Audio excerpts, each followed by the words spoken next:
What's up? My name is Connor, and I am now officially a half-distance triathlete. Here's the story of how I became one. I am just a terrible swimmer.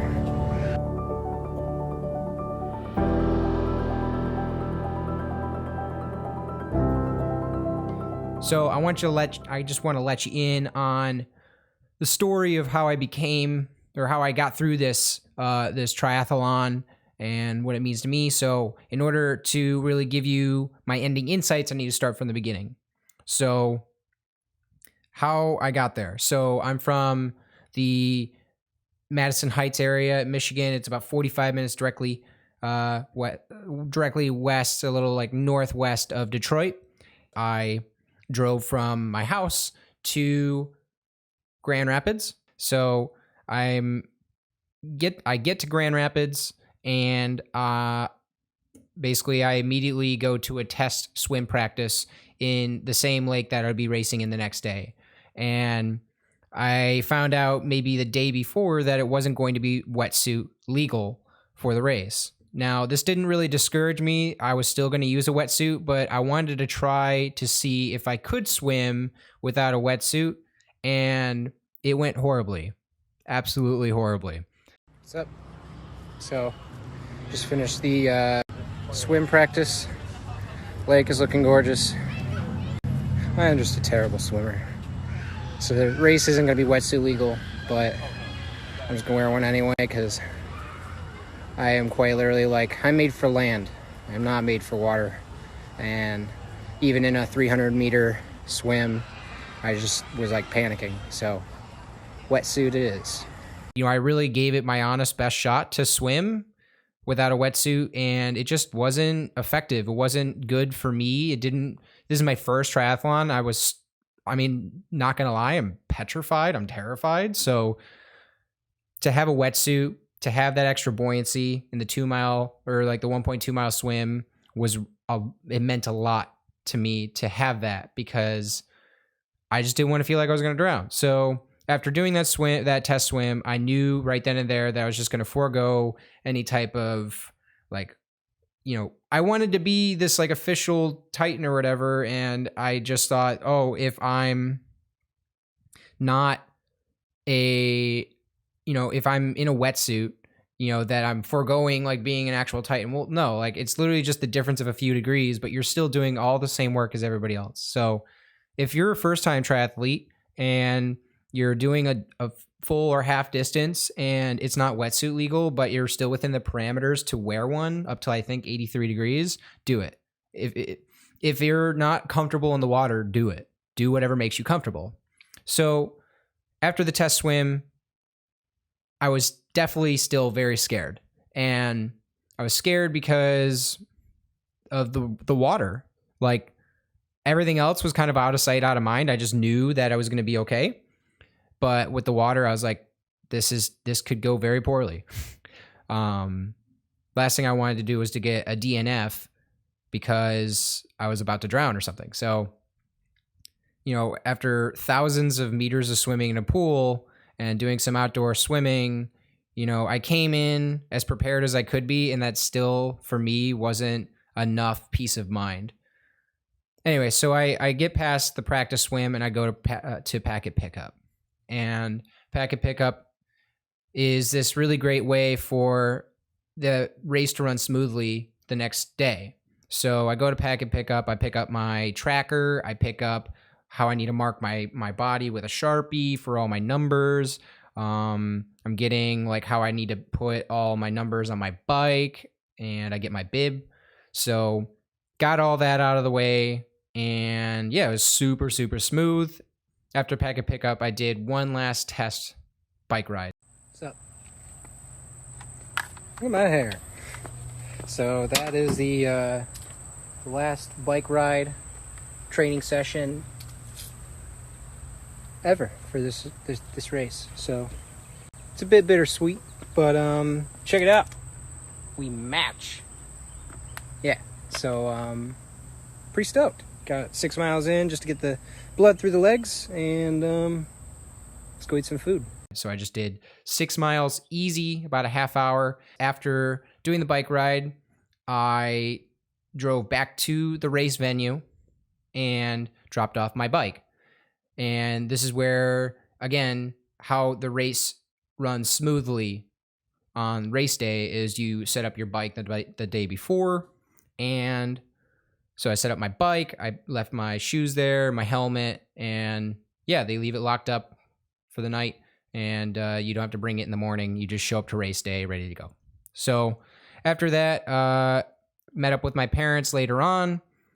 We got our stuff into our hotel, and then we went out to Grand Rapids. Grand Rapids is a beautiful city. We were able to go and have some dinner at a restaurant, get some dessert at one of the nice hotels in the middle of the city along the riverfront. And yeah, that was basically the night. That night I went to bed around like 8:30, 9 o'clock, and just I wanted to get as much rest as humanly possible.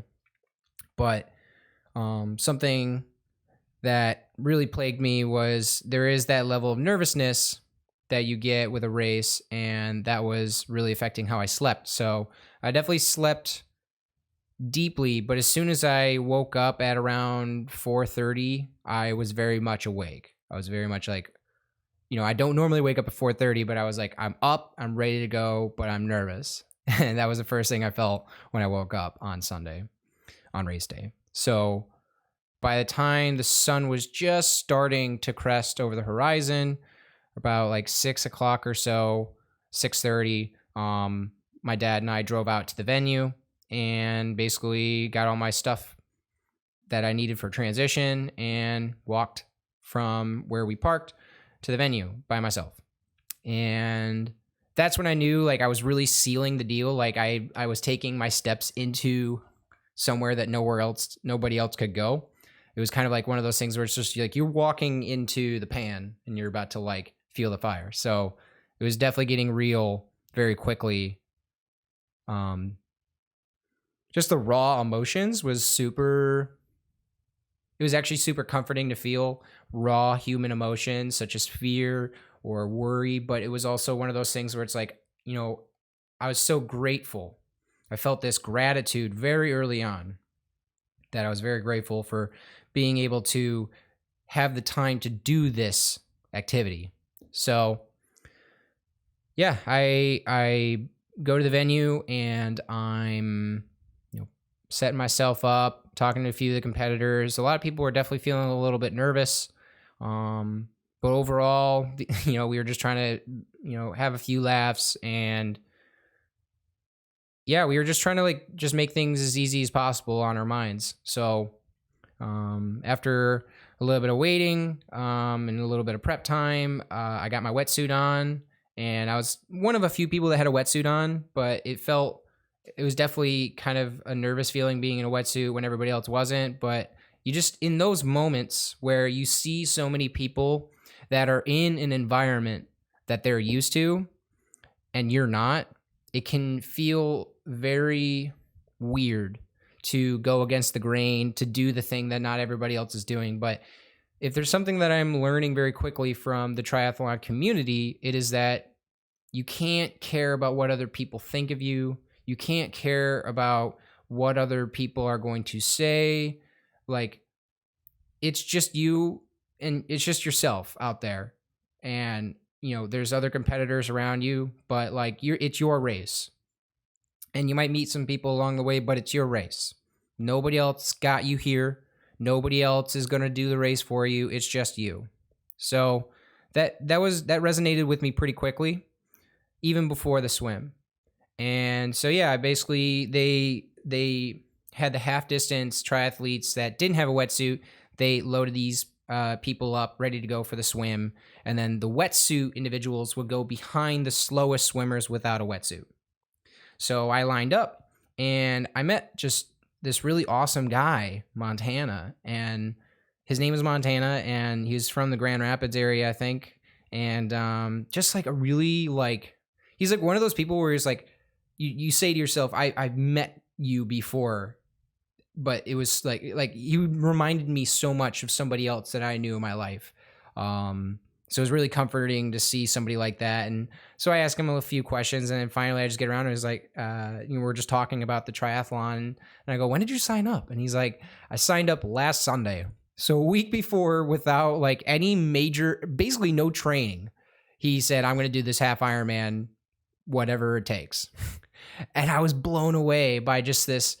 It wasn't necessarily an impulsive decision, but it definitely was not like a thought through decision. It was just like, I'm going to sign up for this and I'm going to trek through it no matter what. I mean, that's some serious grit. And that's the kind of community of people that I like to be around. These people that just like to test their mettle. So I'm with Montana and I'm with the rest of the wetsuit guys. And finally I load up in the stall and I just realize all of a sudden, like, oh shit, this thing is about to start. Like 2 years of training, 2 years of like wait in a holding pattern, and it all starts here on this beach. It was like a reverse D-Day, having everybody go into the water from the beach that we were on. So 3, 2, 1, go. Land in the water. And immediately it settles in that I'm going to be swimming for a long time and it's going to be really hard. And, you can do as much pool work as you want, but without a very clean lake around me, it was hard for me to find time to do some open water swimming. So being in this really clear lake, I was so grateful to be swimming in a clean lake with a bunch of other great people. It was just such a gratifying experience being in this beautiful lake and being around a bunch of people that I could definitely, I could relate to. And yeah, I make it to the first buoy, and in this course diagram, it's kind of like a big triangle. You go out to one buoy, and then out and like up and out to another buoy, and then you make a straight line back to the beach. And so I'm just thinking in the back of my head, like, just make it to each buoy, just line up a buoy and make it. And so I passed by the Olympic turn buoy.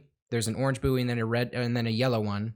And I pass the orange buoy and I just go, man, I'm tired. And I'm like, that means that I'm only like up to halfway to the Olympics. So we got a long way to go. So I keep swimming. I make it to my first yellow buoy and I grab onto a kayak. And I'm just like, whew, this is rough. And I just said, like, where's the next buoy in my head? And then I realized that I had actually said it out loud. I was thinking out loud. And then the kayak is just pointing. He's like, oh, it's right over there. And I'm like, okay, cool. So all I'm saying to myself is make it to the next boat. So I make it halfway to the next yellow buoy, grab onto a kayak. And at this point, I just realizing, like, you just got to daisy chain this, man. Like, do your best. And when you can, find rest.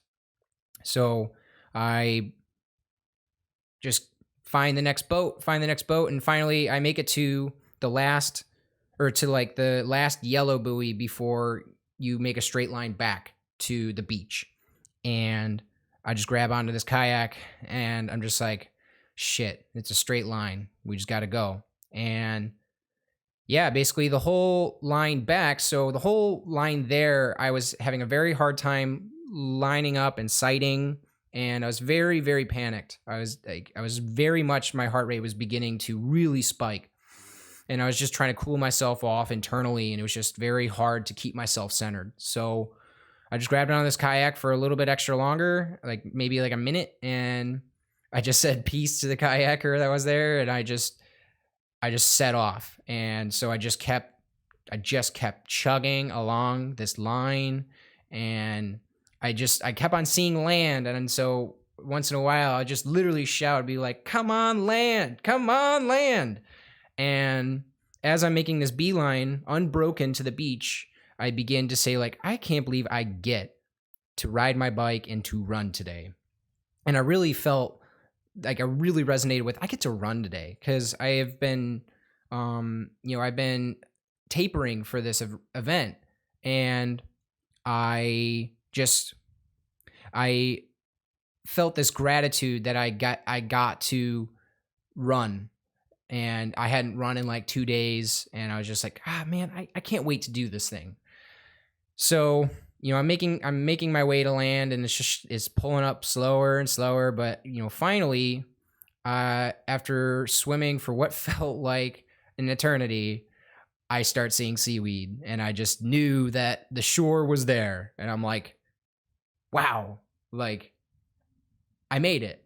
So I made it through the 1.2 mile swim at 55 minutes. And at this point, my heart rate is up. Like it should not be where it's at, but I'm just like, I freaking made it. Who cares? I made it. So I make it into transition, and very quickly I realized that I made one mistake, and that was to not put the heart rate monitor belt around my chest before the race. You know, I had done a few practice runs, but I never thought about like I've never done any practice in my tri suit. And what I found out with sweating and the water, that putting on your belt around your chest, you know, during the transition, it took me literally like 5 minutes to put this belt around my chest because I was tired, and I was kind of panicked. And yeah, just, you know, I wanted this heart rate monitor to make sure that I was staying within the zone during my bike race. So, you know, I really paid attention, but I was just wet, and it was really hard to get it around this tri suit. So yeah, that was my biggest mistake out of this whole race. Honestly, one of the biggest mistakes I ever made was not putting the heart rate monitor belt around my chest, because I could have been at least 5 minutes less out of transition one. So finally I get everything settled. I go to the bathroom, and I sat out on my bike. And it was just like, as soon as I got to about mile 2 or 3, and like we were like in the thick of it, and we started hitting the rolls and the hills, I just remember, like, I was just like, boom, we're going to kick ass. So I just start making moves. And, you know, I really tried to stay patient and within my heart rate zones. My heart rate was up from the swim, but I tried to really bring it back down. So I really stayed in like the 160 range. And, you know, I tried to get away from the people that were going to slow me down and keep me away from my race. And so probably about 15 miles in, I really said, I'm in my zone. I have my heart rate where I want it to, and I'm around the people that are pushing me in a very constructive way. Like their pace is good for my pace, and it's keeping me on track. And the bike was just like, it literally was like just a whirlwind of how it was just so fast. Like half hours were blowing by like minutes. And so the first hour and a half, like we get through the half of the race, I'm like, wow, this is halfway. Like, no way, man. This is going so fast. And I just knew at that point too that I was really cruising. I wasn't thinking about fatigue. I was just thinking about just get as much nutrition in me as possible.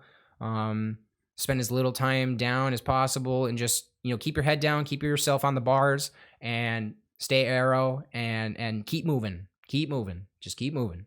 So I made it 3/4 of the way through. I felt great. You know, I made it into one of the last transition areas, and I picked up a water, and I had a little bit left of my electrolyte blend that I just put more water into my bottle, and I just kept moving, and I felt great. And then, like, one of the most interesting things happens. It's not interesting at all. Actually, it's very typical, I guess, of my life. Is I get a flat tire at mile 54 of 56. So getting a flat tire maybe halfway, you know, maybe it's a good way to kind of like, you can mentally reset. You're not totally, you know, tired from the race, but yeah, you're just like, I was just you know, at mile 54, you're thinking end game, like let's run, not let's change a flat tire. And the worst part is I got a rear flat. And I'm going to be completely honest with you. I've changed my front tire twice. I have never changed my back tire. And I did not know how to change a back tire because of the chain that goes on the chain set. So, or the gear set. So I had to learn on mile 54 or 56 of a half Ironman how to change a back tire. So yeah, I took my time, you know, I didn't rush. And at that point I knew like I wasn't going to get the time that I wanted out of this half Ironman. And I felt great about it. honestly, like it gave me so much relief knowing that I didn't have to quote like worry about if I'm going to get the right time. I just said like, bro, you're in it now. Just like go have fun. So, I'm fixing this bike and I'm literally just like kind of singing to myself, like in my head. I'm just like, all right, let's just change this tire. And I remember, I was like 3/4 of the way through the tire. I replaced the tube, and then and it was such a flow state. Like in changing this tire, it was so crazy how my brain literally felt like I was functioning at its peak, because even though I was so tired, I just said like, how would I effectively change this tire, not knowing anything? And I just worked my way back, and I just said like, okay, I'm going to take this apart. So this is how this is looking. Just follow those directions. So, I was in such a flow state, just go from point A to point B to point C, point D, and, finally finish the bike in point E. So I get the tube in the tire, I wrap the tire all the way around, and as I'm pumping up the tire, I realize there's a bulge where the piston is out. And I realized that like the tire hadn't been like fully tucked into the wheel well. So I had to like release the air and then re-inflate the tire. So just overall, like, every bit of time that was spent out on that tire replacement, it was like a solid 20-minute replacement. It was a necessary amount of time. And you know what? Like, I don't feel bad about my decision either. About 2 miles from the end of the race, why couldn't I muscle my way to the finish line? Well, my legs were starting to cramp. It was starting to get really humid, starting to get really hot. And if I tried to muscle this dead tire 2 miles, my legs were going to cramp up so bad I wasn't going to be able to run. So I took the 20 minutes to really calm myself down, get the tire done, and fix it up. And by this point, I'm thinking to myself, I wonder what the hell my parents think are happening to me. Like, I'm cruising and then I just stop. So they're probably wondering like, how come I'm finishing at 3:45, 3 hours and 45 minutes instead of 3 hours and 15 minutes. And so, my dad was able to figure out through me talking with the transition guy that was at transition that I was like, that I had gotten the flat. So I'm going in through T2, and it was at this point that I'm like, all right, I just got to decrease the amount of time that I'm transitioning. So I took about 5 minutes to really collect myself, get my shoes on, and, I was out the door. And it was at this point that I said, like, I have to run a half marathon. And at that point, my legs were pretty shot and it was humid. But I knew in the back of my head, like, I'm not going to cramp. Like, I have my nutrition right. And I did have my nutrition right. But for different conditions, it wasn't humid. It wasn't not as humid in my training sessions as it was during this day. And that was the deciding factor with how my run went. So the first 3 miles, I felt great. I was really starting to find my stride. And then on the 3 miles back, the sun came out. And when the sun came out, it got hot. It was like 87 degrees and humid. It was like Florida, like hot Florida. And I just remember I just started getting like a can of worms in my calves, just cramping like so hard in my calves. And I just knew like I either have to deal with this or I'm going to just cramp up and fall over on this race course. So yeah, I'm basically run walking at this point on mile like 4 or 5. And I end up hearing this guy going, "Were you the guy with the flat?" from behind me. And I turn around and I'm like, "Yeah, I was the guy with the flat." And he's like, "That's a damn fine recovery." And I'm like, "Thanks, man. Like, you seem to be going the same pace as me. You just want to like run this thing together?" And he's like, "Absolutely, no problem. Like, let's just get it done. Because I think I'm in the same place as you. Like, are you cramping?" I'm like, "I'm cramping." And he's like, "All right, like, let's just get it done." So I befriend this man in the middle of this race. And I've come to find his name is Eric. Just a super solid dude.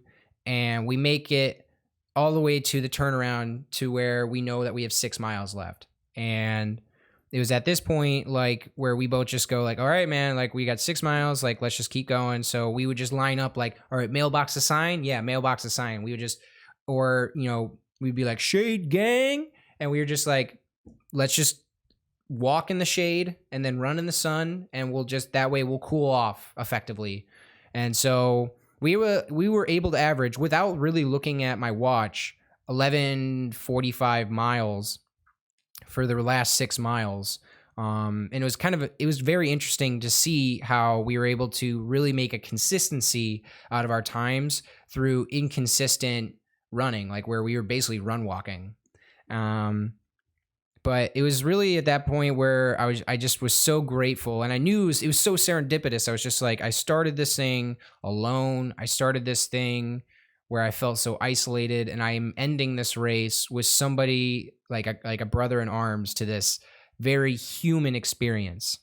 And I just, at that point, I knew like I had found something that was very human and something that was beyond politics. It was beyond business. It was beyond all these like superficial characteristics or things that people can get involved with. And like, this was not just a sport, that this was like, I really tapped into the core of why people do these endurance sports. And it's not for the time. Like, the time is great, but what's even better is to say like, I put my effort and my all into this activity, and the amount of gratitude, the amount of vitality from this one event in this 7 hours of working hard that you get, instead of worrying about times, instead of worrying about how fast you can go and worrying about what the best bike is and what the best wetsuit, like, instead of asking all those questions, instead of asking questions, you just let the answers come to you. You didn't even have to ask anything. You just received a lot of wisdom from the experience. And that was my biggest takeaway, is that life is meant to be lived. Life is meant to be spent curious, but in motion.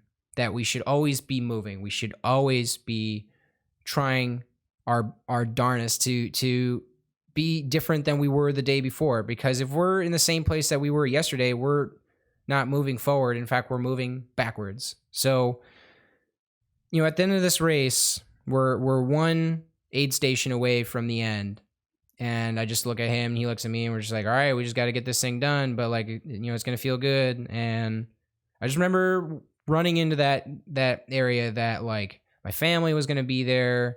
And I remember like I had just run like a half marathon in the smoking heat, and after doing a swim that I never thought I was going to be able to do, and doing a bike race exactly to the T how I wanted to do it, minus a flat. I had accomplished 2 goals already that I wanted to accomplish. So the marathon was really just cake. And I went across that finish line feeling absolutely grateful and accomplished. And I realized that the time did not matter to me, that in fact the action of crossing that finish line was all that mattered. And I just thought back to 2 years ago where I was just this like alcoholic idiot. This dude with long hair.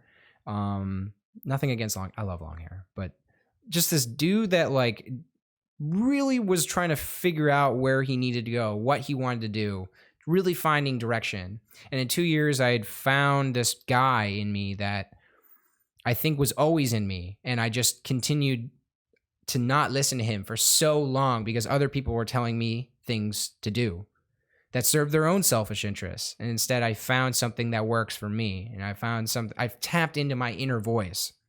And it's left me healthier. It's left me stronger. It's left me more informed. And it's ultimately left me so grateful for everything that's come into my life over the last 2 years. Continue to cultivate relationships and to accept gratitude in your life. Be gracious. Give yourself grace and be grateful for the things that you're allowed to do, because we get one life. We get one life. And if we have this very short, finite amount of time on this earth in this vessel of ours, that we should do something awesome with it. We should do something that people don't get to do every day. Most people don't get the time every day to do 7-8 hours worth of hard work, in an exercise fashion. I left this chapter in my life, I would say, is I get to do this. I get to bike. I get to swim. I get to run. I get to be active and I get to be healthy. Instead of saying, I can be healthy, or I have to be healthy, or I have to be fit, or I have to swim, or I have to bike, or I have to run, I got to run, swim, bike, eat healthy. I got to do all these things, and I'm so grateful for that. And if there's a message that I could leave within you from this experience is what are the things that you're grateful in your life? What are the things that when you turn the volume down and you turn the lights off and it's just you sitting there in bed or in your chair or wherever, and you're thinking about your life, what are those things where you get to say, like, I get to do this thing? Because that's the thing you should tap into. That's the thing that if you're questioning your life in any way, shape, or form, if you feel like you are just living a shell of a life that you think you should be living, you should tap into whatever that voice is saying, because that voice is obviously calling you to be more human.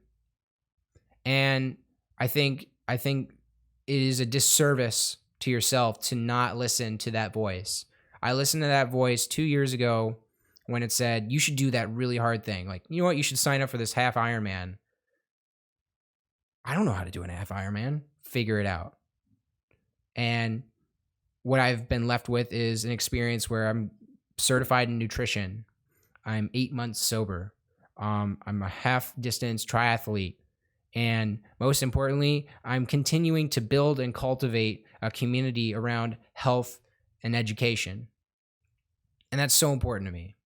Outside of any job, any career, it's fulfilling to me to see how many people wished me well, wished me success, or wished me happiness on my race before and after the race. So important to have those around you that support your goals and dreams. And if you have people around you that are continuing to put you down or don't engage with you in any shape or form, those people are not adding to your life. They're transacting from your life. And I think it's important that you clean house. These types of activities, these types of events, these are the things that really call into action what is the thing that makes you feel most human. And I think that's just one of the coolest things you can do. I think it's what we're all called to do, and we're all told to not tap into it enough. There's a very scarce amount of communication out there that actually tells us, hey, go out and do this very human thing. And instead, just shell yourself away or don't live outside your limitations. No. Visualize your limitations and blast straight through them. Because every day that we step outside of our comfort zone, we become more human, we become more ourselves. You should never be living as the same person that you were yesterday. That you should be continuing to take steps in the direction of something bigger and something better. And something that's bigger than yourself. This Ironman started isolated, but it is left with a community on Instagram of people that have been so supportive. And I'm just so thankful for those people that have been around me. I'm thankful for the family members that I didn't even know were watching me, are telling me thank you. Even my mom is posting about me on Facebook. But like these people that barely know me and they're wishing me well. Like whatever you're doing in life, people are watching. And I think it'd be really cool if there's something in your life that you want to do, you should do it because people are watching. People want to see you succeed. People want to watch you be happy. So that's all I got. That's my story of doing a half distance triathlon. That's my story of how I found me. I think I found something that makes me me. And I don't want to look back and think about what if I did this or did this differently or did this differently. No, I'm looking forward. and I'm looking to the future and to what I'm going to accomplish next. And then, you know what? I'm figuring that out right now, what I want to do next. But whatever it is, it's going to be one of those things that screams, wow, that's like really out of your comfort zone. But those are the things, again, that are making me the most human that I could ever be. So I'm excited for that next step when I find it. But until I find that next thing, until I start working on that next thing, I hope you can find something that you're grateful for in your life. I hope you find success. I hope you find a community around you for that thing that you love to do. And most importantly, I hope you never quit on yourself. I will not quit is a phrase we tell ourselves. It's a vocalization of an internal argument with our consciousness saying we should stop. When we push past that barrier and we say, I will not quit, when we persevere, we begin to tap into our own true human potential. So with that, I bid you adieu. My name's Connor, and I will catch you all very soon.